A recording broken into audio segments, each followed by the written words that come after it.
மகா சிவராத்திரி. இது சிவனின் இரவு. இது ஒரு அதிசய இரவு. இரவு முழுவதும் சிவன் கோவில்கள் விழித்திருக்கும். லட்சக்கணக்கானோர் உண்ணாவிரதம் இருப்பார்கள். ஓம் நமசிவாய என்ற ஒளி விண்ணை நிரப்பும். ஒரு காலத்தில் வேடன் ஒருவன் இருந்தான். அவன் சிவன் பக்தன் அல்ல. அவன் வேட்டையாடி வாழ்க்கை நடத்தினான். ஒரு இரவு காடு முழுவதும் அலைந்தான். பகலில் உணவு எதுவும் கிடைக்கவில்லை. இரவு நேரம் ஆகியது.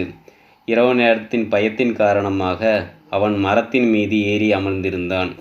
அவன் இரவு முழுவதும் தூங்கினால் கீழே விழுந்து விடுவோம் என்ற எண்ணத்தில் மரத்திலிருந்து இலைகளை கீழே பறித்து போட்டான். அவன் ஏறி இருந்த மரம் வில்வ மரமாகும். அவன் பறித்து போட்ட வில்வ இலைகள் கீழே இருந்த சிவலிங்கத்தின் மேல் விழுந்தது. அவனை அறியாமலேயே இரவு முழுவதும் உண்ணாமலேயே விழித்திருந்து வில்வ இலைகளை சிவனின் மீது தூவி பூஜை செய்தான். அதன் காரணமாக அடுத்த நாள் காலையில் அவனுக்கு சிவன் அருள் கிடைத்தது. உண்மையான மனம் இருந்தால் போதும், சிவன் கருணை உங்களை அறியாமலேயே உங்களை வந்து சேரும். மகா சிவராத்திரி இரவு உடலும் மனமும் சுத்தமாக இருக்க வேண்டும்.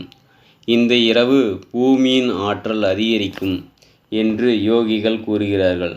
அதனால் இந்த இரவு உண்ணாவிரதம் இருக்க வேண்டும்.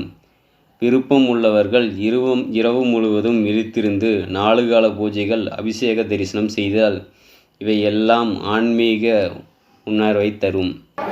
சிவன் என்றால் அமைதி, சிவம் என்றால் பரமசுத்தம், சிவன் என்றால் எல்லையில்லா சக்தி. சிவராத்திரி என்பது இருளை ஒளியாக மாற்றும் இரவு, அறியாமையை அறிவாக மாற்றும் இரவு. மகா சிவராத்திரி இரவில் கண்களை மூடி ஓம் நம சிவாய என்று சொல்லுங்கள். உங்கள் மனம் லேசாகும். உங்கள் பயம் குறையும்.